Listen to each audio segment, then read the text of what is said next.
What's going on, guys? Welcome back to another episode of the Make Money Making Videos podcast. Full podcast link down below. Today, we're going to be talking about the benefits of the video intro. Me and MasterEth are going back and forth, and we both really like the video intro. That might even be an understatement. Might not even be as many reallys as I should have even said.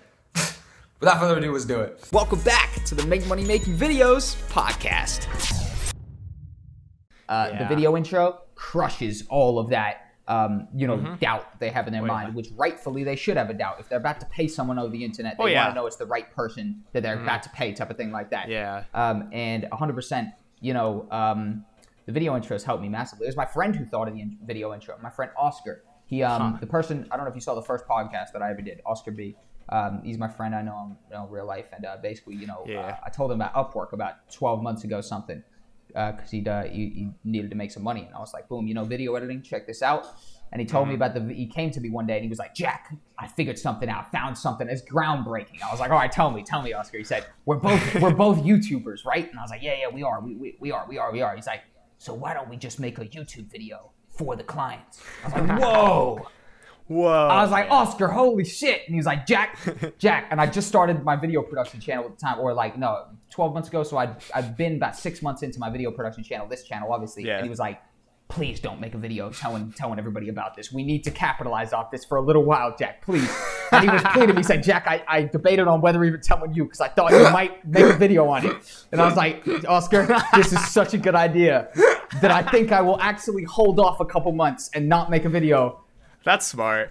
Just so we can capitalize on it, which I do think he was probably overreacting because I don't think that many people could jump onto it and do an effective enough video intro that it would have competed with us in that sort of, in that short amount of time. But it makes a funny story that he pleaded with me and said, please, Jack, you know what I mean? Like, we can't do it. Like, this is the holy grail right here. And it really was. As soon as we switched to the video intro, I got a 10x increase in the amount of clients that I was bringing in, the amount of jobs I was able to get. And it became not like a scary thing, like, uh-oh, I don't have a client. Now I need to go find one. It was like, I don't have a client. Now I'm just going to send a bunch of proposals and definitely get one by the next day, which is kind of became, it wasn't like that instantly because, I'm on my 5th rendition of the video intro, but that was still a massive increase straight off the bat. And I would plead anybody who hasn't incorporated the video intro to do it. I mean, even people who aren't necessarily a YouTuber like you, me, and Ozzy, that's like a perfect people to do this sort of thing. We make YouTube videos all the time, so we're comfortable in front of the camera. But I would plead people to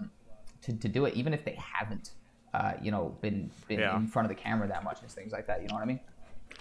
Yeah, I feel like the video intro is a double-edged sword because if you have a terrible video intro, why would anybody pay for you to make a video, right? I think even the worst video intro is going to be better than a text proposal, though, right? Well, not the worst. The worst, my bad. So my definition of worst in my mind is like there's a certain point of video that I couldn't make a video worse than a certain point. You know what I mean? So it's like maybe my definition of worst is wrong, but I think a blob of text, you kind of disregard it. You know what I mean? Like you kind of disregard the blob of text.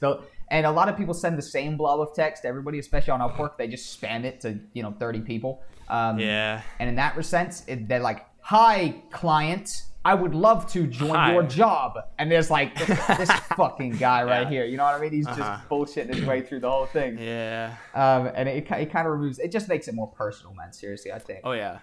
Yeah, that's the thing with Upwork. I always try to personalize each and every cover letter that I write because like for the most part, like I have the same points, but then like I personalize a section.